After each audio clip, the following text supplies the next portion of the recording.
Tonight's event, Is LinkedIn Your Best Friend, is another instalment in a regular series that we offer at the university on the Backpack to Briefcase, where we aim to help bring you topics, speakers and networking opportunities to help you take the first or certainly the early steps in your career and to make that a highly successful career as efficiently and as easily as possible.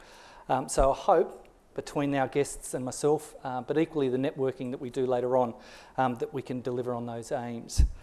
And so with that in mind, I might introduce our guest speakers for us tonight. Zuli Posada is a versatile and highly accomplished recruitment partner and professional coach with 12 plus years of professional experience. Her expertise includes being an innovative thinker with hands-on experience in recruitment, project staffing, coaching, change management and client engagement.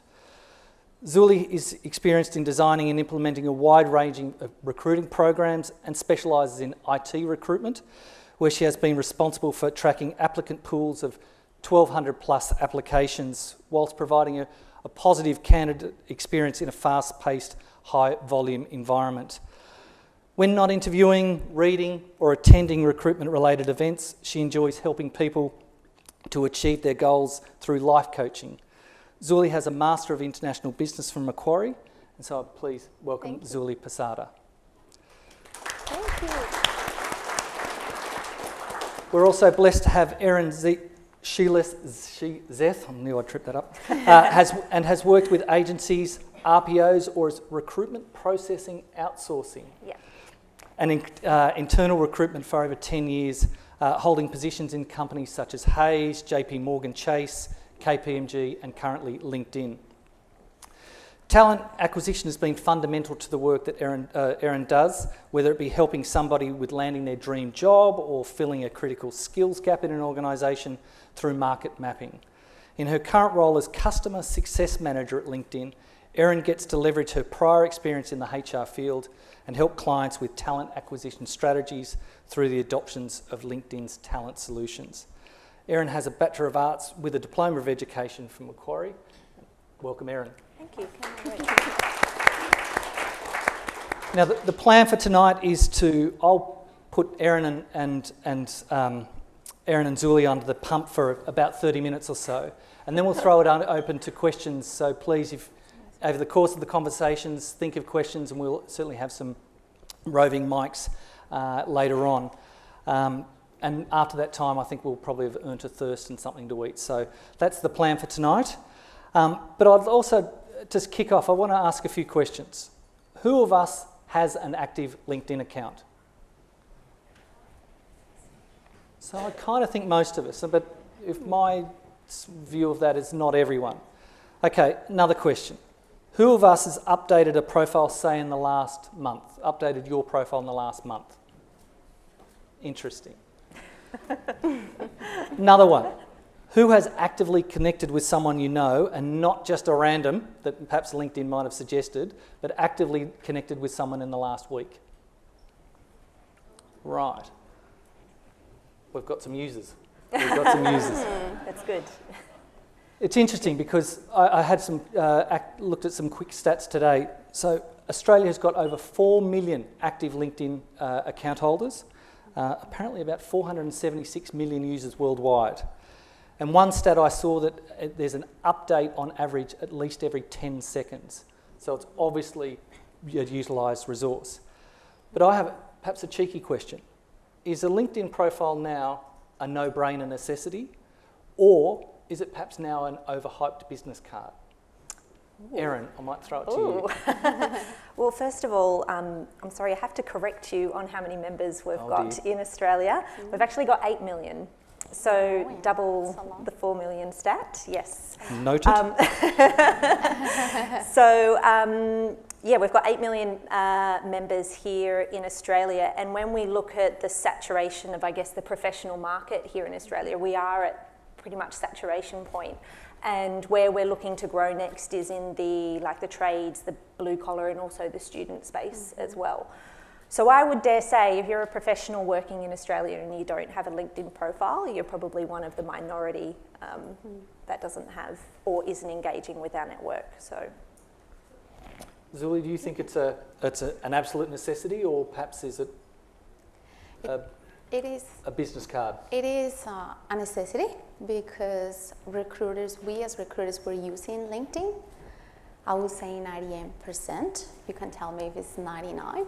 We're using every single day to connect people and to find talent using LinkedIn. Of course, we have other sources of ways of getting candidates, but basically we use LinkedIn every day. If you don't have your profile, that's fine. If you're about to find your first job, that's fine. As a graduate, if you're a graduate, we found, because that's what I'm doing at the moment, I'm recruiting graduates for IBM, for the IT sector.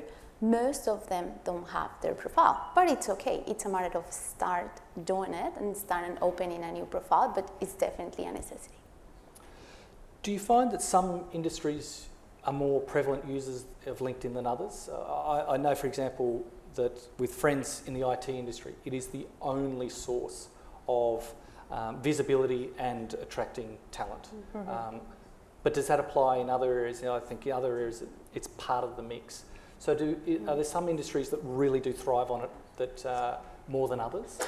I would say across the board now, particularly in Australia, because we have such a high saturation within the marketplace, that pretty much every industry that I work with or that LinkedIn engages with is covered. So from mining to construction through to professional services, IT, every industry is pretty much a client of LinkedIn, and I think it's representative of also the fact that we've got 8 million members, so we need to ensure that every industry is covered so that our clients are getting the best that they can out of the tools that we provide them.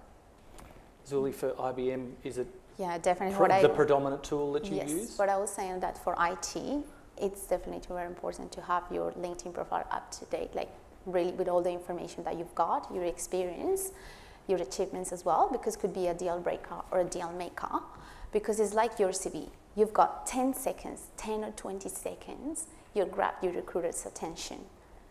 It's the same as your CV. And for IT, because we have these specialized roles or skill sets, it's very easy for us just to conduct a search. I'm looking for data analysts, I'm looking for testing, I'm looking for architects, I'm looking for project managers, but definitely for IT, I know our competitors are using LinkedIn as well. So as a recruiter, and Erin, with your clients, how quickly do you go to someone's LinkedIn profile in their application? Is it straight away, or is it after a few steps? How quickly do you see someone's profile? There are a couple of things, right? So what we do is when we have a job description, so we have a set of skills that we're looking for, right? So we start long listing candidates, conducting a search when you've got LinkedIn Recruiter. So what we do is we save projects, right? Now we're about to unravel those mysteries about LinkedIn. So what you do is you have a project saying, I'm looking for a project manager, for example. So I shortlist those names, and then I start looking if those skills are the skills that I'm looking for. Again, when you're looking for a job, or when you're potentially looking for a job, if you're an active or a passive candidate, you need to make sure that you're the best, not just a good candidate. You need to make sure that your LinkedIn profile conducts the sell in 10 or 20 seconds. For a person who screens CVs for a living, and if the CV or the LinkedIn profile doesn't stand out, basically we don't mind just not having a look at that profile. Yes, so the important is we have 20 seconds. You need to make sure that you grab a recruiter's attention in 20 seconds, giving the information quickly. So you've got your summary, you've got your achievements, you've got everything up to date. But basically it's in 20 seconds, based as well on the skills that we're looking for, matching the job description that we've got. Erin, does that apply for you as well, or yeah, indeed to absolutely. your clients? If you look at recruitment and how recruitment has transformed, particularly with the impact of the digital age, Back in the day, you used to post a job on a job board and you'd sit and you'd wait for some applications to come in, you'd go through those applications, then you'd create your shortlist, then you'd interview, etc., etc. But recruitment has transitioned and more organisations are trying to be more proactive and be on the front foot. So instead of being reactive, they're trying to be proactive. So that's about going out and sourcing prospective candidates for your future jobs. You might not have it open now, but pipelining talent for your future opportunities. So that's where having a LinkedIn profile will make that connection, because recruiters are using tools like LinkedIn Recruiter to mine the entire network to find your profile for a future opportunity so that they can, pipeline you for those roles in the future. And is LinkedIn's algorithm forever doing the back-end searching of keywords? Or is it refresh on the report and it refreshes the report? It has the capability of doing both. So recruiters can run a search and set a search alert. So that means that recruiter will run that search every 24 hours and produce new profiles that match the search criteria. So just say you've updated your profile with a new skill or a new technology that a recruiter has as a saved search. That recruiter will be alerted to your profile, and then they'll check out your profile and determine whether there's a match there for their organisation. So yes, there's proactive sourcing happening that's automated within Recruiter. Zulda, you mentioned I've got 10 to 20 seconds to make an impact to you. What are you looking for in 10 to 20 seconds? First, I'm going to have a look at your profile picture. That's the most important. If it's human nature, right? If I see someone sending me a request to connect and I have no profile photo picture, I'll say, what's wrong with this person? But it's human brain, right? So the first thing that you need to do, you don't have to be absolutely beautiful, young, perfect. No, it's just, if it's a smile, something personable that I can recognize you. First thing, your photo, that would be your profile picture. Then your summary. You've got is about 2,000 characters to sell yourself, to say why you are unique. Again, when it comes to the recruitment process, it will be 1 out of 100, 1 out of 200, or even 1,000 people. So you need to make sure that you say what you are, what you have to offer, and then make sure that you use your header wisely as well. It's not, I'm not a recruiter, I'm finding talent. It's even better. What can you do different? And of course, then in the 20 seconds I see quickly, all the jobs, your current position, your company, how long you've been there. Just, we're providing so many tips for you today. So one of the tips is what we do, and every recruiter is different, is if you are in the role, if you've been there for a month, maybe probably it's not best. We see people that have been here in the role for more than 6 months at least, or 1 year. That's more to our discretion, but you need to make sure that you've got your accomplishments, the results and responsibilities, basically in 20 seconds. To stand out from the crowd will be a challenge. Have you seen examples of standing out in a good way, but have you also seen examples of standing out in a interesting, not so good way? Yes. In a practical tips kind of sense, what can allow me to stand out that actually grabs you in that 20-second window? Let's see some examples. In the 20 seconds, let me show you something. For example, got some examples for you. This is an influencer, right?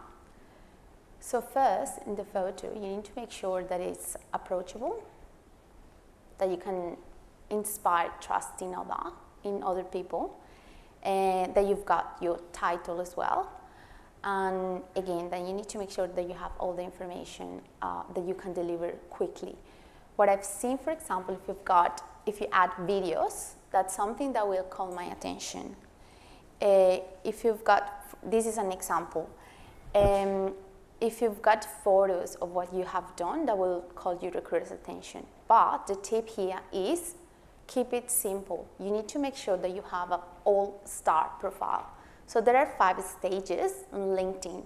It's beginner, intermediate, advanced, and experienced. You need to make sure that you have a 5-star profile. Easy. When you have that completed, is Rome wasn't built in a day, right? So you need to make sure that every time we're dynamic, we're always changing. So you need to make sure that every month, every week, every 2 weeks, you update, and then you put something that is about you, a photo, a status, something that you've done. But that will make stunning. Having a stunning profile LinkedIn will help. Erin, do you share? I can share a terrible example of a profile picture. I forget how I came across this person. He was in the UK, and he was a professional, but he had a picture of himself holding 2 guns like this. Wow. I kid you not. So that's an example of what not to do. Can we just do a quick survey of the room, actually? Hands up if you don't have a profile picture. A few people. Okay. Well, hopefully some of these stats will encourage you to add a picture to your profile. So people with profile pictures receive 9 times more connection requests. They receive 21 times more profile views and 36 times more, messages. So that's people reaching out to them through Recruiter. So, people proactively sourcing. Just from a photo? Yes. Yeah. So we've got lots of data at LinkedIn. We like to use stats and things, and they've crunched the numbers, and the impact of having a profile picture is massive. So I would encourage all of you who don't have a profile picture, it doesn't have to be professionally taken.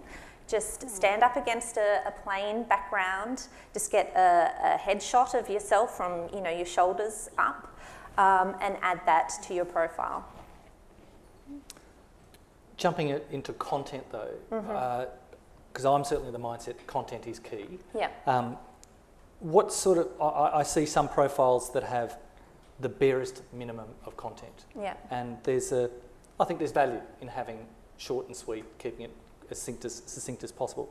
And yet I see also essays where whatever the character limit, they've gone to the max. Yeah. What's appropriate? What's the sweet spot between too short and too long? Well, I think I like to see LinkedIn as a bit more of a relaxed platform than perhaps your CV. It really doesn't need to be as formal or written in as formal way as what your CV does, and it doesn't need to contain as much information. I mean, I like short CVs anyway. 2 pages was my kind of rule when I was recruiting. So with your LinkedIn profile, you don't need to mention every single skill you have, every single project you've worked on, every single result you've achieved. You just need to include enough information to pique the interest of the recruiter. So just call out the major projects and the major achievements. And again, depending on your industry and your personal style, you can write it in a way that's a bit more relaxed and more reflective of your nature and your personality. I tend to not like profiles that are written in the third person. I think you should write it from yourself, unless you're Richard Branson or somebody who clearly wouldn't be writing their own profile.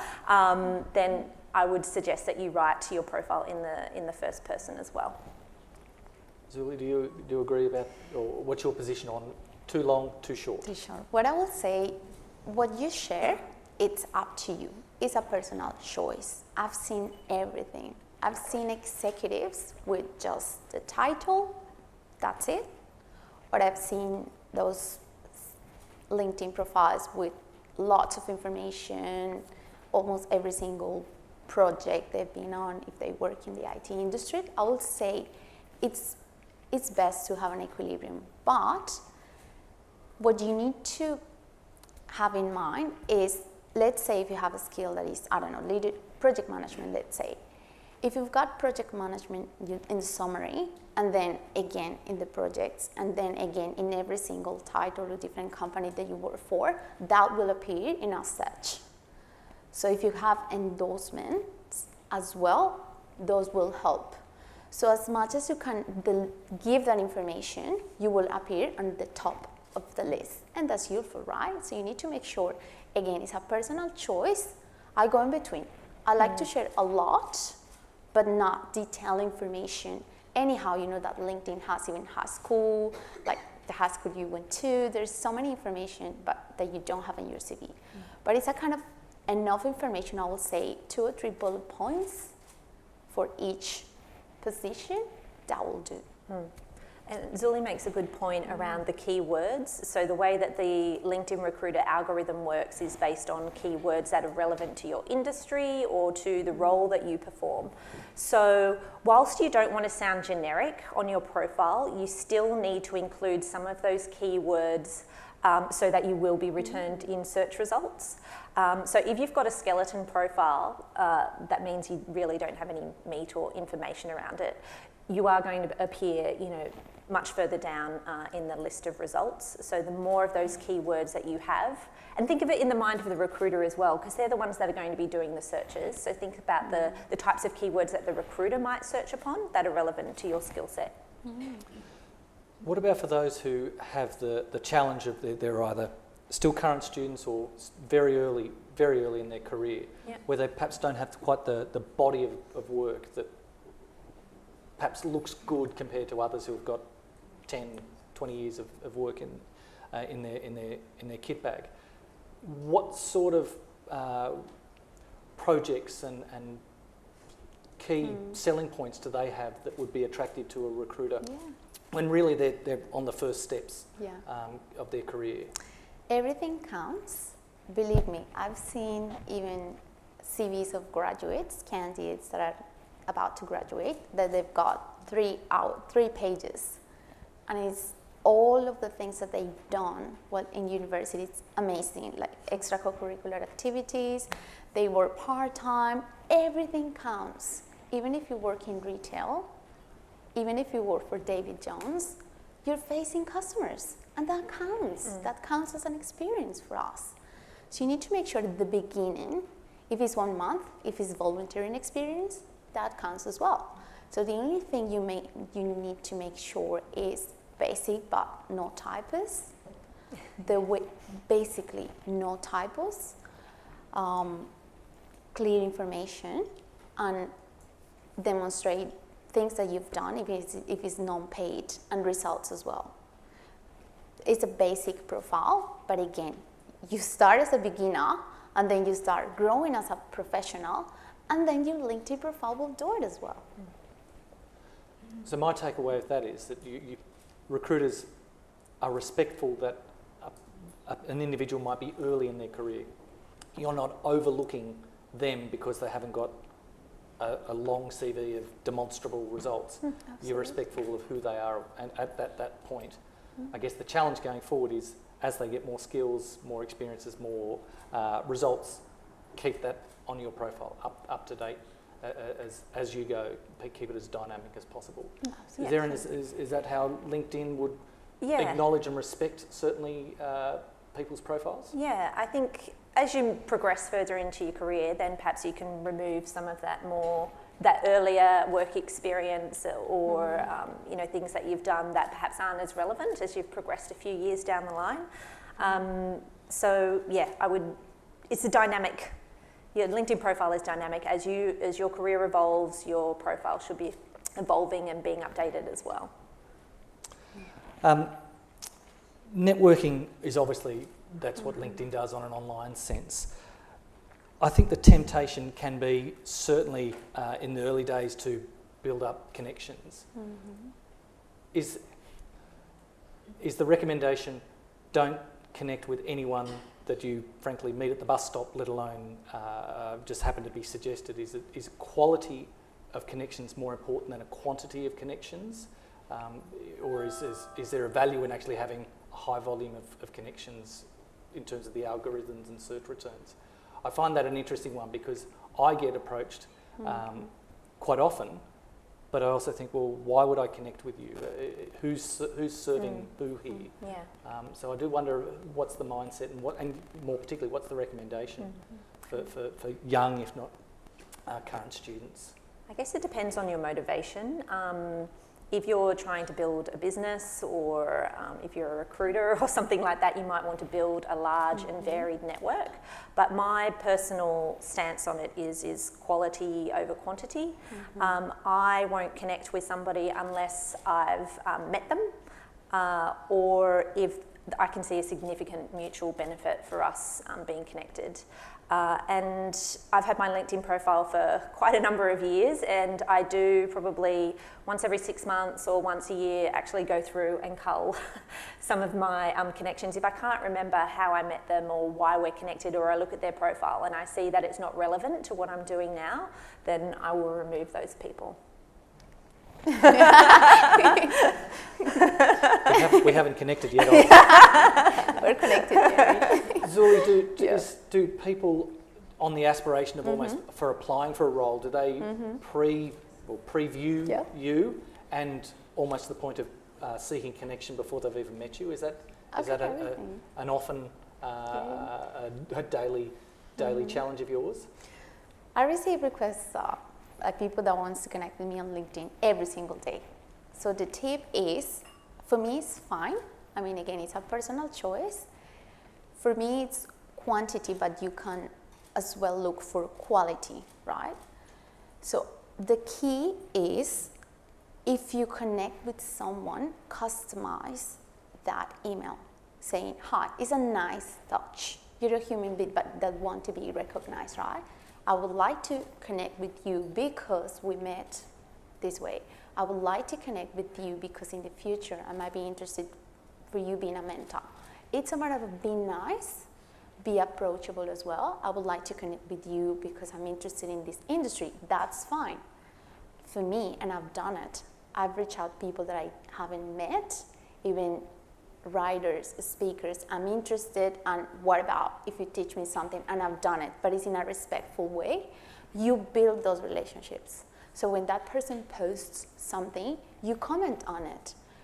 What is not nice, what you shouldn't do is send a connect request and send a CV, because I don't know you, and you don't know even if I'm still recruiting for that position. You don't know if I'm the right person to help. And as much as I would like to help, I receive lots of CVs. I used to recruit for SAP, for SAP. It was 5 years ago, not anymore. I'm still in the industry, but I'm recruiting graduates and interns. So it's nice if I'm interested in connecting with you, I met you in the backpack and this event, but in the future, we can still sharing information. It's a matter of build your relationships. That's it. And I'll just add on, if you're interested in connecting with someone because of the organisation that they work with, then perhaps you're better off following that company page on LinkedIn, because that's where you'll get updates on jobs, you'll receive the content that that company is sharing, perhaps about projects that they've won, or white papers that they're releasing, or whatever it is. So instead of connecting with every single recruiter within a target organisation, follow the company, and then when it's, I guess, appropriate, and if you still want to connect with an individual in that recruitment team, there needs to be some kind of specific reason. Is there a danger if I'm connecting with or seeking connections with recruiters or headhunters? Is that a danger, or are there tips that perhaps, I say this, to be honest, one of the best tips I received was, if you don't want people to view your activity, you can actually turn off your traffic behaviour, so that if you happen to go out and want to connect with recruiters, you can do it on the sly and not everyone see that you're actually being a bit more active in this space.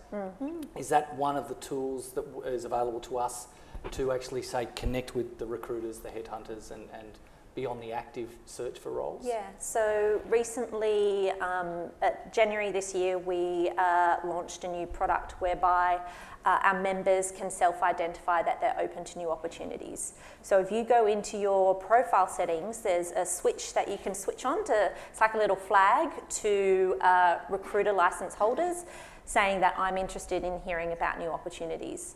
The good thing is that your organisation cannot see which employees have this switched on, so you don't have to worry about getting a scathing email from HR saying, what are you doing looking for jobs? But this is a really great way that you can identify that you're interested in hearing about roles that match your skill set. And what happens is when recruiters run searches, People who have that open to new opportunities flag switched on that match their search criteria, they're kind of highlighted at the top of the recruiter tool, and we encourage in our training for recruiters to look at those profiles first, because obviously they want to find talent quickly. So if you flag that you're open to opportunities, well then obviously you'll apply for the position. Zuli, do you use that facility? A lot. And it's the best when you see a candidate that is a good candidate that is following your brand and is open to receive emails from us. Is like the perfect candidate. Absolutely. All right, I'm going to, in the next little while, I'll open the floor for questions. We've got some roving mics, but I've got a couple other questions that I'd like to ask is, how do you envisage the people finding up some of these more unique or these value-added products that are coming on LinkedIn? I think that sometimes I only discover what's available when you actually deep dive into LinkedIn. How would the lay user get to know some of these new products and suites of opportunities that are coming up from LinkedIn? Because I do think that LinkedIn are rapidly building new options, but how do people hear about these sorts of things? So we've now set up a structure whereby all of our product updates are released on a quarterly basis, and there's actually a microsite. If you just Google LinkedIn product updates, you'll be taken to a microsite and you'll be able to see all of the changes and things that are happening in LinkedIn. And we're getting, hopefully, a lot better at in-tool notifications and prompts as well, saying, hey, this has changed, this is the reason why.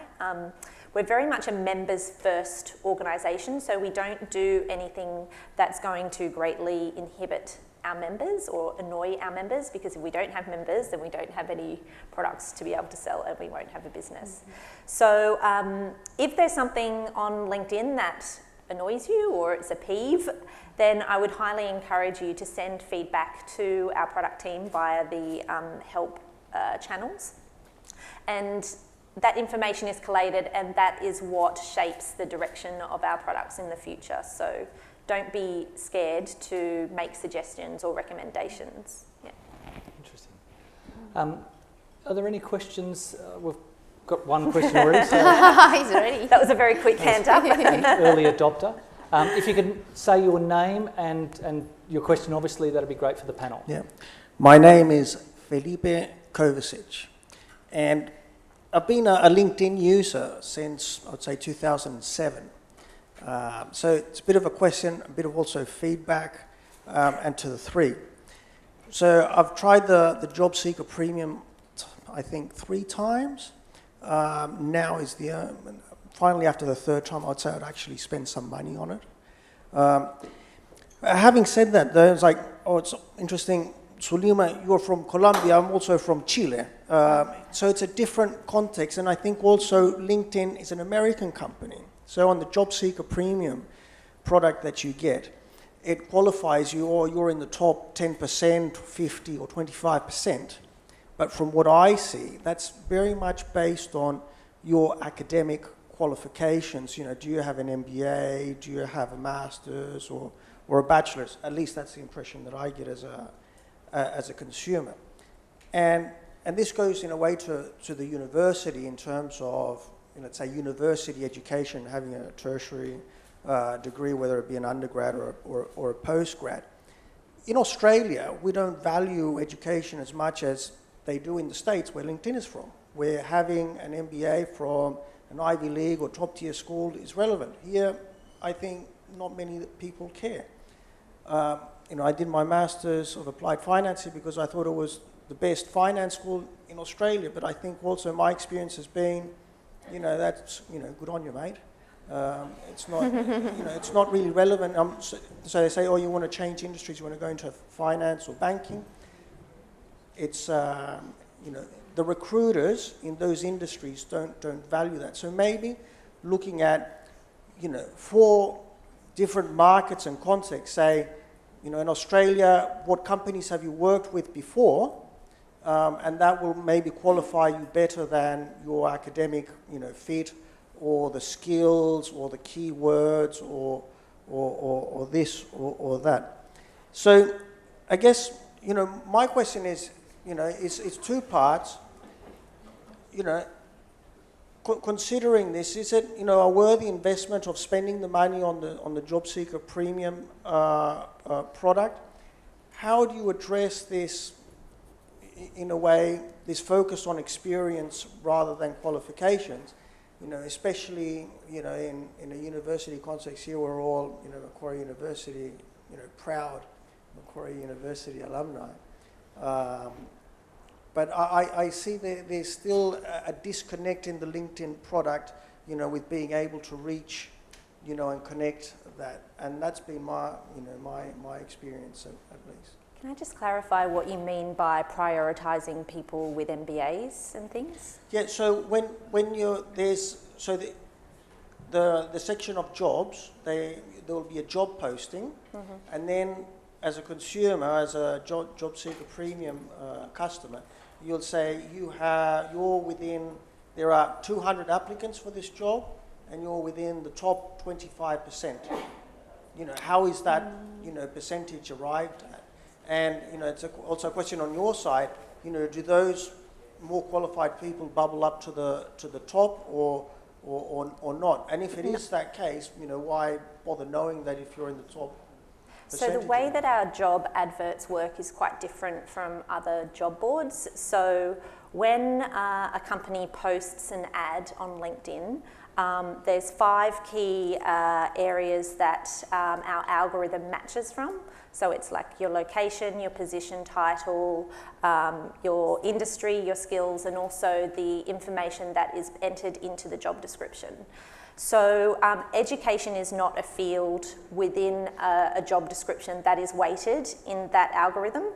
So if an organisation is assessing applicants to a job, applicants that have applied, they would have to self-select or self-identify whether somebody has a degree or whatever, and whether that's relevant or whether that qualifies.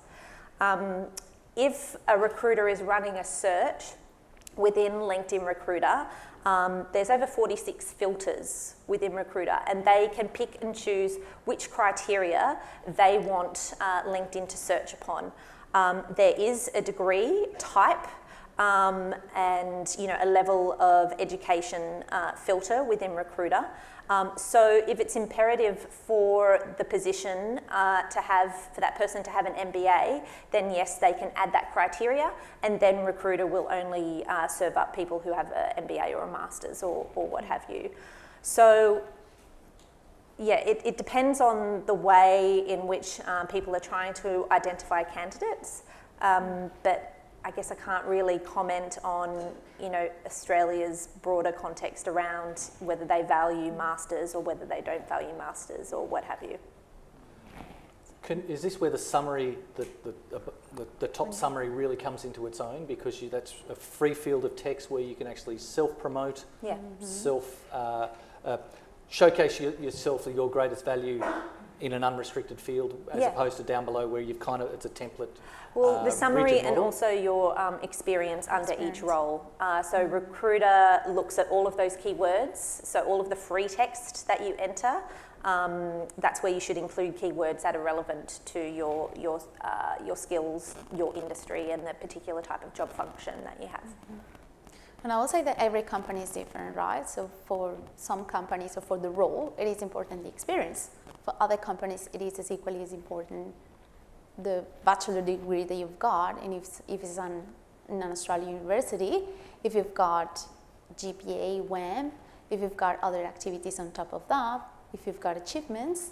So every company recruits different, and every recruiter does the same, and every role is absolutely different. It's more, and again, when you receive thousands of applicants, you really need, that's a selection process. That's why it's a funnel where you've got 1,000 applicants and you're gonna get like 10 people.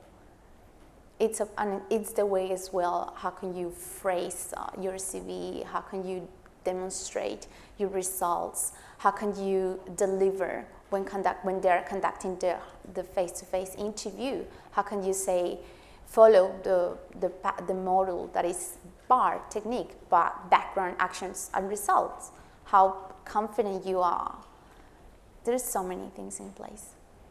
And is there also a subjectivity at the manager, the hirer themselves? They're going to have their own, I dare say, their own biases one way or the other. So there's far too many, there's a lot of subjectivity that might be cultural, but it also might be, I would imagine, almost inbuilt. I think there's a level of unpredictability there. I think there's another question here. Hi. First of all, thank you for coming and sharing the insights with us. I'm Juliana. My question is, how do you manage the search when the person might not use the words that you are looking for? So for example, if you have a set of skills that you mentioned before and says customer focus, and the person put on their profile customer centric, does that mean this person missed that job opportunity, or do you have different ways to also find these people? No, you will appear seeing the search, and there is technology is important, but still we have to do our jobs. That's what we get paid for. Still, we need to search different CVs that we could spend an hour, 2 hours. If it's for a pipeline, like 2 pipeline candidates, we can spend like 2 hours every 2 days, 2 hours a week. If you need to shortlist candidates within a week or within 2 weeks, we'll spend more time. I could spend an entire day looking for people because I really want to shortlist the best. And you can reach candidates, but maybe they're not interested. That's something calling on LinkedIn that is a passive and an active candidate. You might be actively looking for a job. That's 25% of people, but it could be 75% of people, and 15% of that 100% is not interested. So you can reach out candidates and they'll say, I'm not interested, thank you. So we send, let's say, 10 emails, and from 10 we get 3 replies saying, yes, I'm interested. So we'd still do our job, and it doesn't matter. If you have different ways of saying the same thing, still will appear. And I would suggest that recruiters don't tend to search on soft skills. When I say put keywords on there, it's more around your hard skills. So if you're an accountant and you've got budgeting and forecasting experience, make sure you include that. Obviously, the soft skills is what brings your profile to life, and perhaps makes you stand out against other profiles. But generally speaking, a recruiter isn't used to search for soft skills, because soft skills is one of those things that you think you're good at it. Like, I'm great at communicating, I'm very customer centric, but that's up to the recruiter and the interviewers to determine. That's my perspective. And I think Jeff made a good point.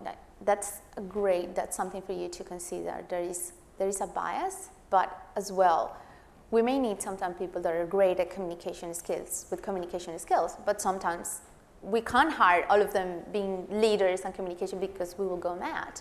We will need diversity as well. Yeah, so you need those introverted people as well. So that's more, it will change, and every hiring manager is absolutely different. To perhaps help those who are perhaps fumbling for the right keywords, the right layout, would one piece of advice be almost find someone in the role that you want to get, not necessarily the immediate replacement, but find someone in the role that you would like to get, and almost see, well, what have they got, what are their words, what's their layout, and if for nothing else, not necessarily cut, copy, paste, but use that as a good model to replicate. Yeah. Would that be an appropriate step for those where perhaps they're not confident on their own layout and their own words? Yeah. I'll say I'll borrow brilliance. That's the way I call it. Yeah, I would definitely leverage your peers, have a look at their profile, see what type of information they're including, have a look at your manager, see what kind of skills and information they're including on their profiles as well. The thing that I think is most important is to make it personable and to make it your own. And as much as you want to include keywords that you return in search results, I really hate cliche and buzzwords like, I'm an excellent communicator and those types of things. I shy away from that, but that's just me personally.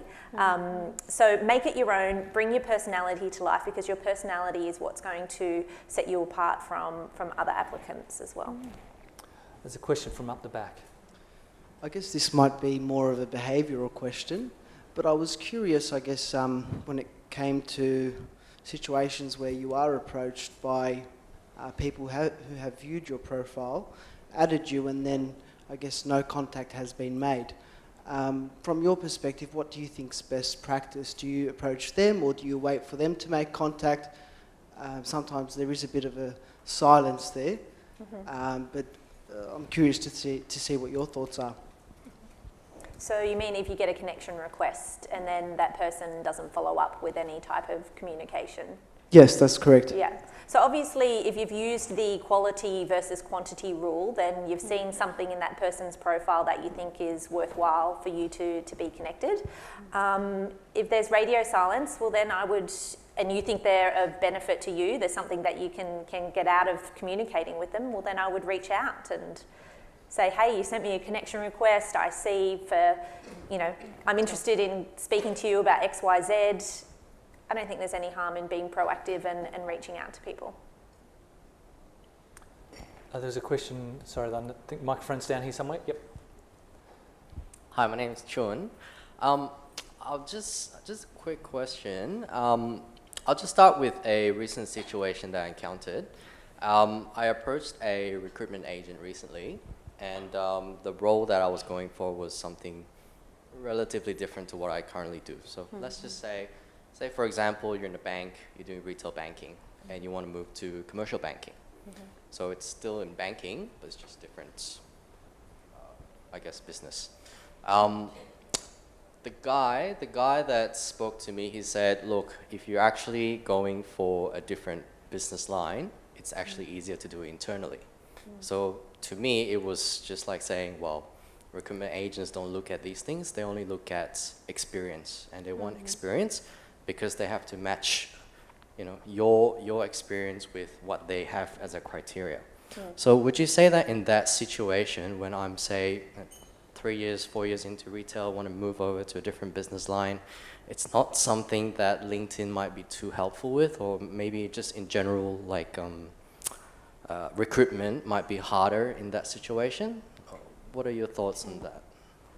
I would say if the bank that you work for currently doesn't have, what did you say, you wanted to move across to commercial? Yes. Yes, so if your bank doesn't have a commercial division, and you need to move externally out of the organisation in order to get that experience, I think that's where LinkedIn is of major benefit. So you have access to be able to run searches yourself up to your third degree connections. So let's just say I'm connected to you, then all your connections are within my network, and those connections are within my network. So I dare say there's going to be some people within that broader third degree connections that have that commercial banking experience or are currently working in a commercial bank. They're the people that I would be searching for on LinkedIn.com, having a look at their profiles, seeing who's relevant, and then proactively reaching out to them. And I wouldn't position yourself as, look, I really want a job, so to speak. Position it that you are interested in hearing about their commercial banking experience. Can you catch up with them for a coffee? Just have a more general conversation to get some information from them, and then I would take it from there. So it's more like trying to actively get in touch with them, try to learn, see what they're looking for, maybe something that it can help you with in order to get in. Is that what you're saying? Yeah, absolutely. And there's no harm in also starting to follow organisations as well that have a commercial banking division that you'd be interested in working for, so that you can keep up to date on the types of roles and things that they have coming up. But I think if you can start building your network with people that already work within that space, you'll get more industry knowledge. Then next time they're hiring, they might refer you in. There's something in it for them as well. They get a referral fee. So Don't be afraid to be proactive and take your career into your own hands and do some of your own searching. And is that also just pretty much using LinkedIn as the channel for networking, not necessarily in of itself the networking tool? It's seeking a friend, a colleague, or a peer, and seeing their connections, asking them to introduce you to that next party, because I'll take that phone call. I think people would take that phone call that's vouching for you rather than if you came to me. I think people, that gap, that distance might create a reason not to respond. But if it came through a friend or a colleague, a mutual friend and colleague, I think people's human behaviour would say, oh, I'll help him out. Yeah, absolutely. I think people are generally willing to pay it forward. You know, Sydney and Australia is really quite a small employment market. So I always believe that, you know, people that you interact with, you know, you may come across paths with them again. So if somebody reached out to me and said, can you help out my cousin who's interested in roles at LinkedIn, absolutely I would take time to have a coffee with that person and, you know, talk about opportunities and how I got to where I am, etc. And that's why LinkedIn is useful, because it's in a business context, so it's safer. Yeah, absolutely. Thank you. That was very helpful. No worries. Sorry, I've lost track of the microphone, so... Is it... Question down the front. Hello. Hi, my name is Zania. I just want to say, I just want to check with you, is LinkedIn not got a function to put your connection into, like, let's say, limited profile? Is that, like, let's say, if your boss try to connect you on LinkedIn and you don't want he or her to see your activity, is that like a function that you can be doing on LinkedIn? Yeah, so you can choose how active or visible you want all of your activity to be. So go into the settings of your LinkedIn profile and you can choose to switch off broadcasts. You know, so if you're updating your profile, that won't appear in people's feeds. You can choose to have your connections invisible so that people can't see who you're connected to, that type of thing. So you can be as visible or as invisible as you like. I've got a few questions here. So there's one at the front and one at the back. Sorry. And a third Sorry, lady. just follow up on the questions. Can I select, like, for a certain people that in my connection, I don't want them to see my activity? No, you can't individualise it. Okay, all right. Yeah. Please. Yep. Hello, my name's Tejas. Question is for Zuli. What I need to understand is, you mentioned that 75% of the candidates on LinkedIn are passive candidates. Now, if a candidate is not on LinkedIn, how are you targeting those passive candidates? And second question is, when I started looking out for a job, I found it very difficult to apply, basically the process of application, because there are a lot of these application tracking systems, which takes a lot of time to fill in the application. Now, how many candidates do you believe you actually lose because of the long process? Okay, so there are a couple of things. We use LinkedIn as a way of us being able to find candidates, but we use other sources as well. We've got agencies, we've got Seek as well, we've got referrals that, by the way, work really well. If we've got people in an organization that have CVs, and if they have the criteria, we consider them as well as equally as external candidates. So it's not only LinkedIn, right? So, and we've got our internal system that is called BrassRing, that is Kenexa, that is an IBM tool or solution. That's the way we receive most of the candidates. They apply on our webpage, that's the way we manage. And by the way, it's connected through LinkedIn. So every time that we post, we post or we have a job description there, it immediately goes to LinkedIn to be published on LinkedIn. And the way we manage those applicants is checking all the applicants, making sure that they've got the skills that we're looking for. Then we conduct interviews, phone interviews, and then as well face-to-face interviews. And can I just clarify your point? So the stat that Zuli was talking about was of the LinkedIn member base. So 75% of LinkedIn members are passive, not 75% of people are passive job seekers. Yeah. Absolutely. Yeah, but if someone is not on LinkedIn, how are you targeting those passive audience? Like, let's say if out of 100 people, 80 people are not on LinkedIn, but then how do you actually target them to apply for roles? Basically, is for those who are interested, they should apply via or through our webpage. Okay, but do you target them to apply, or because if I'm coming on IBM website or on LinkedIn, yeah. I'm an active job seeker. Yeah. right? But if I'm not looking at applying right now, Yeah. how do you get those guys? I think that's where we use LinkedIn the most to target those passive candidates, because we've got templates that you can use. You get to use using LinkedIn. So the way we approach different candidates, like if they're passively looking for a job or they're not interested, we approach them differently. Sending an email, a personalized email. I'm looking for this position. Are you interested? Would you like to have a chat with us? If it's a no, it's a no. That's why we find LinkedIn very useful. If it's a passive candidate outside LinkedIn, I will say we use our normal website or via referrals from our colleagues. Okay, fine, thank you. Okay. Oh, there's a question from up the back. Yeah. Very quick question. Sorry, oops.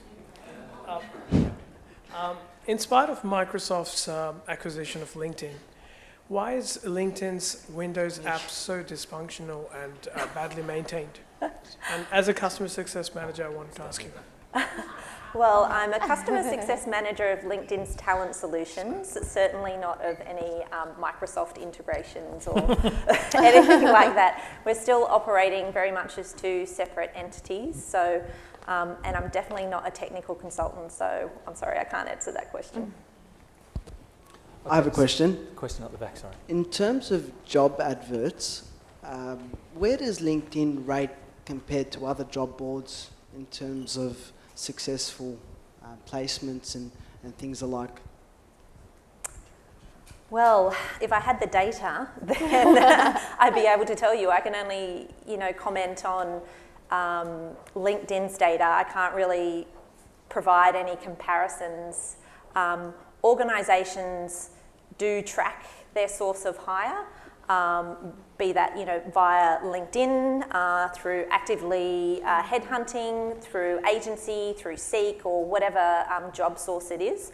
So organisations definitely monitor that at an organisational level, and that's how they determine where they spend their money. So I think by the fact that I think it's 98% of large or enterprise-size organisations have LinkedIn products, then I think that's testament to the fact that our products do work. Sorry, question in the middle here. Yep. Got the microphone? Hi, my name is Jim, sorry. I have a question regarding, there's a section on your LinkedIn profile where it says how to contact this person. I've written down, I've just got to describe my situation. I've received some business opportunities, something that I'm not interested in. I've written down no business opportunities or cash at hand jobs. I'm looking for a normal, legit job opportunity. That is just to make sure that the job offer I receive is legitimate. Is that a turn off for some recruiters? That's just what I want to know. What I will say is, so what you're saying is you receive recruiters saying, would you be interested in that role? LinkedIn has an option of you replying, no thanks, or thanks, yes, I'm interested. If you just want to keep it simple and say, click no thanks, that's all you need to do. If you want to reply saying, no thanks, not at this stage, thanks so much, kind regards, you can do it as well. What I do, because I receive lots of requests every single day, I've got a template. If you're interested in a career at IBM, my suggestion for you will be have a look. This is our website. Keep an eye out. Thank you. So I've got a template that I use, but you will be receiving maybe probably in the future. All you need to do is click no, thank you. Could I follow that up with perhaps a tip of mine is be open about what you want to see, not what you don't want to see. Be positive, be accommodating to what you want to see, and then people can self-select that, well, if it's not that, then I need to find something else. I think it puts people off when you say, I don't want to see something else, don't want to see. It comes across as a negative, if not hostile message. That's just my opinion. We've got probably two more questions, and Julie here is one, and I'll throw to in the middle there. So. Hi, I was interested in your comments that you're more interested in the hard skills that students, or well, graduates portray on LinkedIn, and a lot of students and recent graduates perhaps wouldn't have the hard skills, they'd have more of the soft skills.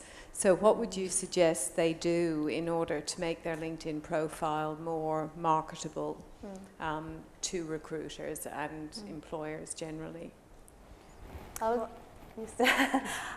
just clarify that when I was talking about the hard skills and making sure that they're included on the profile, that's because when recruiters are entering in their search criteria and their search terms, often it's for hard skills, not necessarily, they wouldn't perhaps enter in like communication skills, etc. You're a graduate recruiter, you're probably best positioned to answer this as to what you look for on profiles. If it's a graduate recruiter, if it's an early professional, we look for potential to grow. And the aptitude as the attitude is as equally as important. So what we see as first is simple things as GPA, WEM, extracurricular activities. During the interview, we do the rest. We see the rest. How well they come across, the questions, how well they respond giving specific examples of to those behavioral questions. However, if I'm recruiting, let's say for sales, a role sales related on marketing, I try to see those other, how well they come across to other type of softer skills as well. So it depends on the role. If it's more technical, I'll go for technical skills, definitely 100%, and the hiring manager will do the rest. If it's less soft skill, I know you get to tell. For their profile LinkedIn, you get a feeling. For their CV, you get a feeling. For the way they answer the phone, you get a feeling. And their profile picture. Yeah. If they've got a smile on their face and they look happy and friendly, you know, you're more likely to take the time to go through their experience and see what they have to offer. So get those profile pictures up. This, with regret, this will be the last question, but one of the things that we'll do following this is obviously you can see the events being videotaped and so allow you to sort of go over some of the conversations that we've heard and been blessed to hear. But what we'll also do is, whether it be colleagues from the Careers and Employment Office at the university, perhaps even with Erin and Zuli, if we can lean on them for a favour or two, we'll put some more links and some more resources available to you, so that if we've missed something here, ideally we can either grab that, share that with you, or at least point in right direction. So hopefully with that, between tonight's discussion and those resources, we'll hit as much as the questions that clearly that people are interested in. But you get the last question, so good luck. Lucky last. Just wanted to thank you for coming in tonight to share your insights with us. So my name is Shay. I personally have a background in grad recruitment and HR myself. And I just wanted to ask what your perspective is on the future of recruitment, because you hear about a lot of companies who are now coming out with apps that are called the Tinder for jobs. So do you think it's going to be like a swipe, swipe, swipe situation? Or what do you think is going to happen in the future with recruitment? Definitely technology is evolving. We're getting more cognitive. At IBM, we're trying to match technology with recruitment. However, as I said before, you always need someone behind interacting with people. That's something that will never be replaced. Yes, what we're getting is more insights, more information, more data. So there's a way for me, I can click a couple of buttons and I'll get immediately, I get organized, CVs organized by skills, by universities, by degree, by everything. I can tailor as much as I can. So definitely technology will help a lot, but anyhow, the way you come across, how well you sell yourself, how you improve as a professional, UCB will tell it. And during the interview, you got to tell as well. That's something that technology won't replace. We're using something that is called HireView, that is a recorded interview. Most of the companies are using. That's a recorded interview. We get to see each candidate before being progressed for an interview. Again, technology helping us. That will save us a week or two. However, nothing will replace this interaction. Yeah, I agree. I think if you think about the recruitment funnel, I think technology has come a long way in helping us make the top of the funnel a lot more effective and efficient. So getting down to the people who do have the right background, skill sets that we're looking for, being able to screen those down further into the funnel. But Zuli's absolutely right. Nothing will take away from a recruiter knowing what their organisation wants and being able to identify that, you know, through face-to-face interaction. I've certainly learnt a lot, and I hope you guys have too. Can I ask each of you to give a round of applause to Erin and Zuli for their time? I'm very conscious that you've recommended updating your profile picture. I noticed this guy's been sitting up there for about 40 minutes, so I'm not sure if he's our model of best practice. Now, I'm conscious that I'm the last thing between you and a drink and perhaps something to eat, but if you could just indulge me for a couple of more minutes. Events such as tonight, and indeed for future resources that we hope to share with you, they only come when we can stay in touch with you. So I believe this business card is either being handed out or will be handed out over the course of the night, and it's a Stay Connected card. So really, it's got all sorts of details, including the Macquarie LinkedIn account. So events such as this we can promote, share, and indeed spread more widely so that you can share it with your connections, both first person, but perhaps even second and third connections. What we also allows us to do is to keep you in touch with, say, other resources that the university can offer, whether it be benefits, services, products, magazines, what have you. So if you aren't connected with the university, please do so. It'll allow us to stay connected with you.